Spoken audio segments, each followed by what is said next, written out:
Bonjour, je m'appelle Vincent, je suis moniteur de plongée et je gère l'école de plongée aquadomia.com à Marseille. Aquadomia.com, c'est une école que j'ai créée il y a 10 ans. Elle est à Marseille, dans le parc national des Calanques.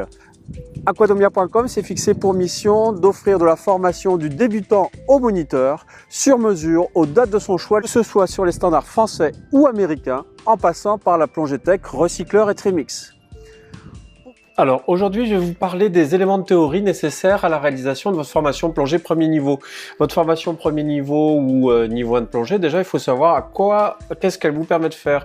Elle vous permet en fait de plonger jusqu'à 20 mètres au sein d'un groupe de 4 personnes maximum en France avec un guide de plongée de niveau 4. Donc c'est vraiment le passeport pour le monde du silence. Donc première chose, pour aller sous l'eau, il faut du matériel. Donc en premier lieu, pour voir, il vous faut un bon masque. Pour savoir si un masque est adapté, il faut l'essayer sans la sangle, en inspirant par le nez et mettant la tête vers le bas pour vérifier s'il adhère à votre visage. Si ce n'est pas le cas, c'est qu'il y a des fuites et qu'il risque d'y avoir des entrées d'eau. Ensuite, les différentes sortes de masques. Il existe des masques à jupe colorée ou à jupe transparente qui permettent d'apercevoir sur les côtés, mais qui ont l'inconvénient des reflets. Après, il y a des masques à 2 verres, des masques binoculaires qui permettent d'y adapter des verres correcteurs. Ensuite, il vous faut des palmes. Donc des palmes, vous avez 2 types de palmes. Celle qui est en haut, c'est une palme réglable qui se met avec des bottillons. Donc c'est ce qu'il y a de plus polyvalent et ce qu'on recommande généralement, puisque vous pouvez facilement marcher avec des bottillons. Alors que celles en dessous, ce sont des chaussantes. Donc soit que l'on met pieds nus, soit avec un petit chausson. Mais si l'on marche à même le sol avec ce petit chausson, on risque de l'abîmer. Par contre, c'est vrai que les palmes chaussantes sont plus idéales pour la nage. Après, les palmes doivent être adaptées bien sûr à votre taille, mais aussi à votre morphologie et puis à votre entraînement, puisque plus on est entraîné, plus on peut avoir des palmes rigides et grandes, sachant que si on débute complètement, celles-ci vont paraître un petit peu dures. Ensuite, vous pouvez aussi utiliser un tuba, même s'il n'est pas toujours emporté en plongée. C'est ce qui permet de respirer depuis la surface. Donc bien sûr, va de soi que ce matériel doit être confortable et adapté. Donc ensuite, pour plonger, il faut de l'air comprimé que l'on met dans des bouteilles. En France, il s'agit de bouteilles acier de différentes contenances. À l'étranger, on peut aussi rencontrer des bouteilles aluminium, beaucoup plus légères. Les contenances des bouteilles, généralement, c'est 12 litres, mais il peut exister des 15 litres, des bibouteilles, ou pour les petits gabarits, des 9 litres, des 6 litres. Dessus vient une robinetterie sur laquelle on va connecter le détendeur. Le détendeur, c'est la machine qui va vous servir à respirer. Donc un détendeur, c'est ce qui vous donne de l'air sur demande au fond. Et là, on voit 2 types de détendeurs. Le détendeur du haut, le détendeur digne qui est le plus répandu, qui se visse directement dans la robinetterie. Et ensuite en bas, le détendeur dit international, c'est l'ancienne version, on va dire, avec un étrier, qui a l'inconvénient de résister un peu moins l'impression, d'être un peu lourd pour être dans un bagage avion, et avec un joint qui n'est pas sur le détendeur mais sur la bouteille, donc vous n'êtes pas sûr de la garantie d'étanchéité du joint. Donc ça, c'était pour le matériel détendeur et bouteille. Maintenant, on porte un gilet stabilisateur. Bon, alors c'est pas vraiment un très bon nom, puisque en fait, il aide à se stabiliser, sachant que le moteur principal de votre stabilisation, c'est les poumons. Donc le gilet stabilisateur, c'est plus ce qui permet de porter la bouteille comme un sac à dos et de flotter en surface, et aussi d'adapter votre flottabilité en fonction de la profondeur pour compenser l'écrasement de la combinaison. Donc sur le gilet, qu'est-ce qu'on va trouver? On va trouver éventuellement des poches pour y ranger une lampe de poche, des tables d'identification de poissons. Il y a des sangles réglables généralement. Le plus pratique, c'est d'avoir un gilet dans lequel on insère les poches à plomb, ce qui évite les ceintures de plomb. Ensuite, il y a différents instruments qu'on utilise pour l'autonomie. Donc déjà, on a le manomètre, ce qui est le plus important, qui est intégré sur le détendeur et qui permet de lire la pression d'air que l'on a dans la bouteille, sachant qu'à l'origine on est à 200 bars et qu'il ne faut pas dépasser moins de 50 bars qui correspond à la réserve. Ensuite, on a l'ordinateur de plongée hein, qui est très important, qui est de plus en plus banalisé maintenant, puisque c'est votre boîte noire en plongée qui vous indique la profondeur, la durée et les éventuels paliers de décompression.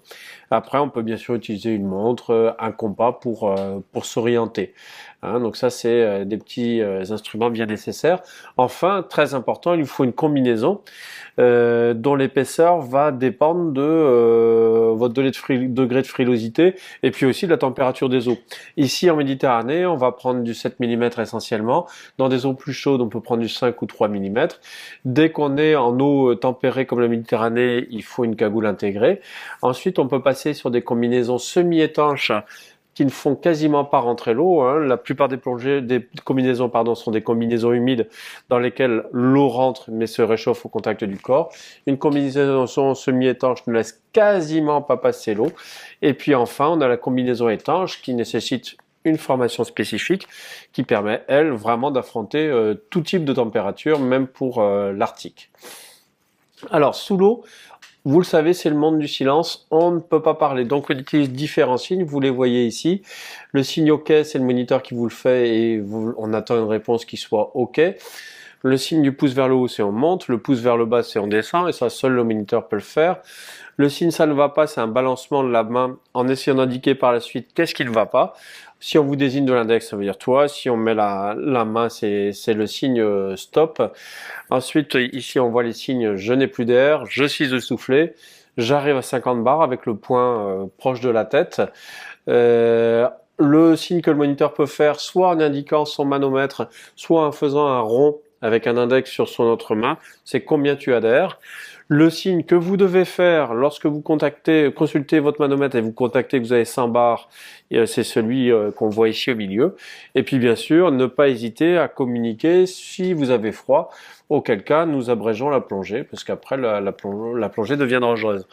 Tout va bien en surface, donc le même signe qu'OK au fond, ou alors un grand arc de cercle sur le bras, avec le bras, en mettant la main verticale sur la tête. Et puis le signal de détresse en tapant l'eau, plusieurs fois, pour montrer que quelque chose ne va pas.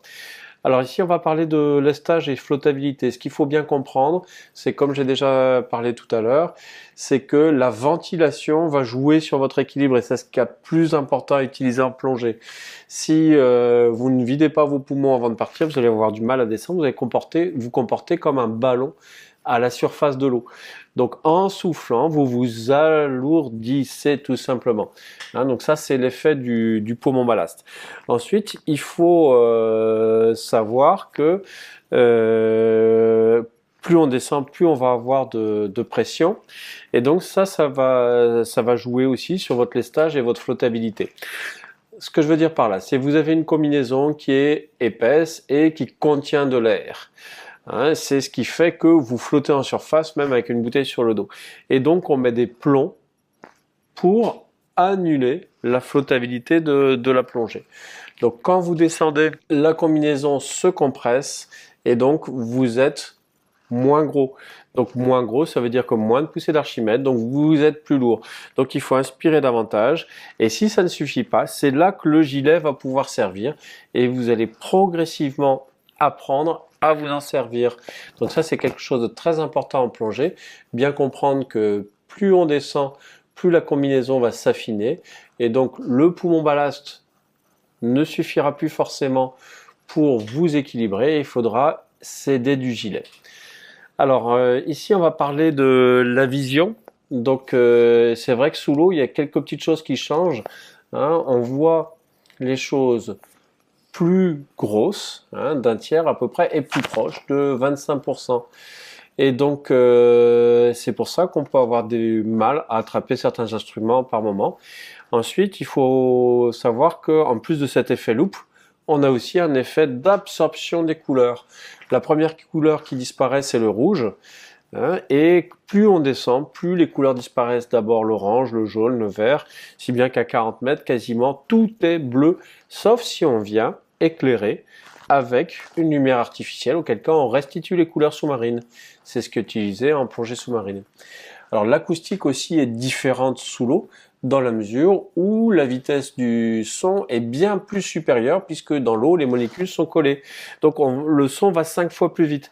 C'est pour ça que sous l'eau, on peut être désorienté, notamment quand on entend un bateau passer à la surface. Comme l'information va très vite d'une oreille à l'autre, on n'a pas, comme à l'air libre, cette perception stéréo en fait. Et du coup, on a du mal à localiser l'endroit où les choses se trouvent. Alors, une notion qui est importante à comprendre en plongée, ce sont bien sûr les pressions. Donc la pression, c'est le poids de ce qu'on a sur la tête. Donc en surface, on a juste le poids de l'air sur la tête. Et ça s'exprime généralement en bar. Donc en surface, j'ai 1 bar de pression. Et tous les 10 mètres d'eau, j'ai 1 bar en plus. Donc à 10 mètres, j'ai 1 bar d'eau. Mais comme j'avais déjà 1 bar d'air, ça me fait 2 bars au total. On a doublé la pression. Si je vais à 20 mètres, j'ai 2 bars d'eau, mais j'ai aussi 1 bar d'air sur la tête. Ça fait 3 bars au total. On a triplé la pression par rapport à la surface. Donc on voit ainsi de suite qu'on prend 1 bar en plus tous les 10 mètres, sans oublier le bar d'air que l'on a déjà, la pression atmosphérique, ça s'appelle en surface. Et donc on voit tout de suite que c'est dans la zone des 10 mètres que les plus grandes variations de pression s'opèrent. Et c'est donc la zone la plus délicate. Et manque de peau, c'est celle dans laquelle vous allez être durant vos débuts de formation plongée. Alors, il faut savoir que les variations de pression jouent aussi sur les volumes. Plus j'ai de pression, plus les volumes diminuent. Si j'emmène une bouteille plastique vide sous l'eau, à 10 mètres, comme la pression a doublé, elle sera écrasée et le volume à l'intérieur sera de moitié. Et ça a une conséquence sur tous les espaces aériens que vous avez dans le corps. Donc par exemple sur les sinus, mais généralement on ne ressent rien parce que tout communique, sauf si vous êtes légèrement enrhumé, où là vous pourrez ressentir une barre au front. Ça peut avoir une incidence sur vos dents.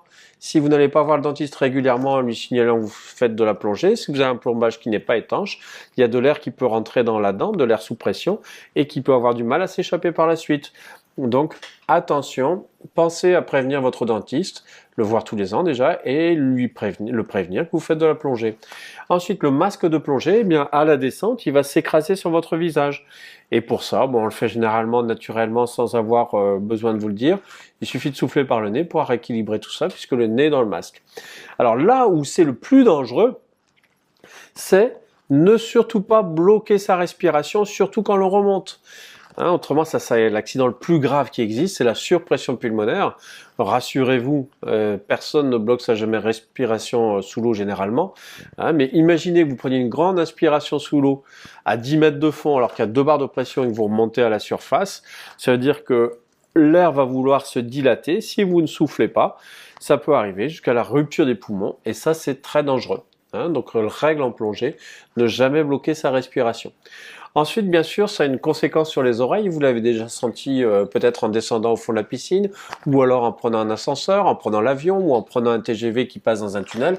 Les variations de pression se ressentent tout de suite au niveau des oreilles, avec la pression de l'air qui appuie sur le tympan. Pour équilibrer ça, la méthode la plus classique qu'on utilise, c'est on se pince par le nez, et c'est possible avec le masque sur le visage, et on souffle bien par le nez.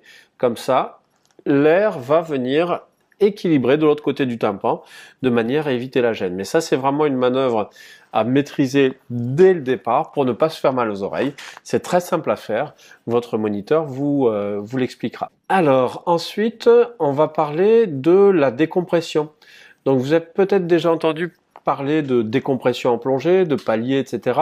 Alors, qu'est-ce qui se passe? Tout simplement, sous l'eau, on est sous pression. Donc, quand on est sous l'eau, on respire de l'air, qui est composé à 20%, 21% exactement d'oxygène, et le reste, donc 79%, 80% on va dire, d'azote. Donc, vous respirez plus d'oxygène et plus d'azote au fond. L'oxygène, ce n'est pas grave, on le métabolise, c'est-à-dire que nos cellules le consomment. Par contre, l'azote est neutre, et donc on l'accumule. Donc, il se dissout dans notre sang, dans notre corps, et à la remontée, il s'agit d'être précautionneux pour qu'il ne reprenne pas une forme gazeuse qui soit gênante. Hein. C'est pour ça qu'on doit remonter tranquillement de chaque plongée à vitesse contrôlée, c'est-à-dire à celle de votre moniteur. C'est pour ça aussi que vous devez rester au même niveau que votre moniteur et surtout pas plus bas. Et c'est pour ça aussi qu'on peut être amené à faire des paliers de sécurité, voire des paliers obligatoires. Hein, donc il ne faut pas remonter n'importe comment des plongées pour éviter les accidents de décompression. Alors les procédures de remontée, justement, celles qu'on voit, alors on va parler ici des tables de plongée, mais les ordinateurs de plongée sont basés sur le même principe, hein, sachant que c'est les ordinateurs qu'on utilise de plus en plus maintenant. En fonction de la profondeur, on peut rester un certain nombre de temps sans avoir à faire de palier. Donc à 10 mètres, grosso modo, on peut y rester de manière illimitée. À 15 mètres, c'est à peu près 1h15. À 20 mètres, c'est 40 minutes. Et après, on voit que ça décroît très très vite. Hein, donc à retenir, 10 mètres illimité, 15 mètres à peu près 1h15 et 20 mètres 40 minutes. Les profondeurs suivantes, ben, vous les verrez, elles sont inscrites ici dans la suite de votre formation, puisque jusqu'à maintenant, vous ne pourrez aller que à 20 mètres, ce qui est déjà très très bien. Ensuite, ce qui est important de comprendre, c'est qu'on n'est pas neutre au niveau de l'impact sur l'environnement et il s'agit de respecter l'environnement et pour ça, surtout, éviter le contact avec la faune et ne pas donner de coups de palme. Donc c'est pour ça qu'on va bien insister au début de votre formation sur la gestion de l'équilibre pour que vous ne soyez pas une catastrophe environnementale.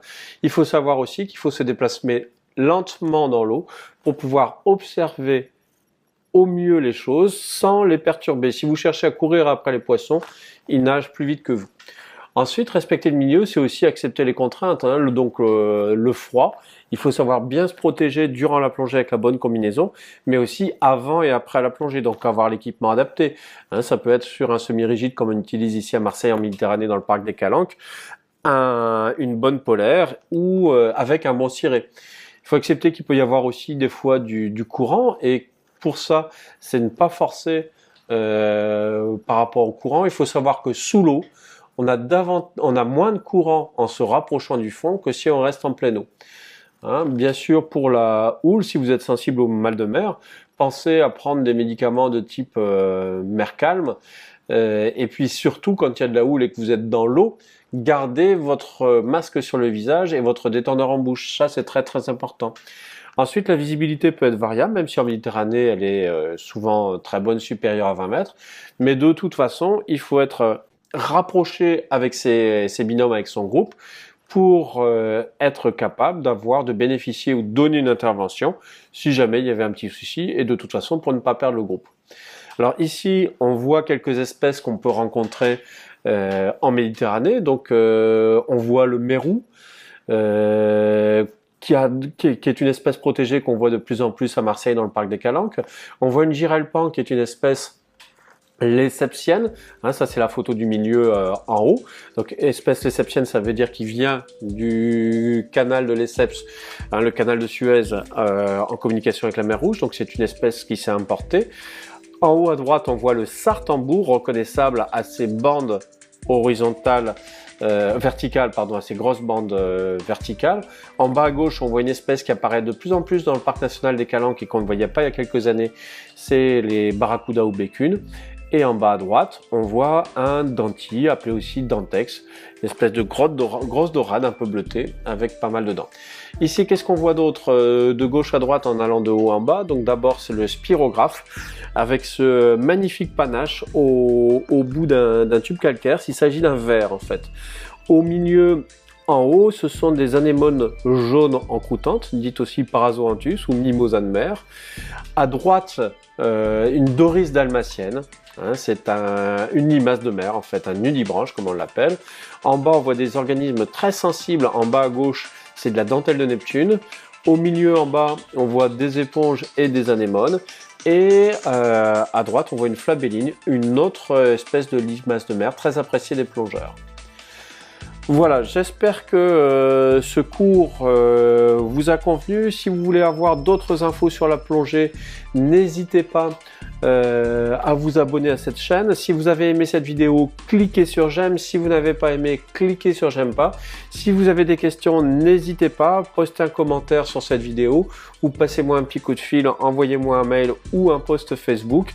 Et puis si vous voulez avoir un sujet abordé, même chose. Hein, voilà. Si vous connaissez des gens que cette vidéo intéresse, s'ils veulent se mettre à la plongée, partagez-leur. Partagez avec eux, là vous avez la majorité des informations nécessaires à une formation de plongée premier niveau. À bientôt!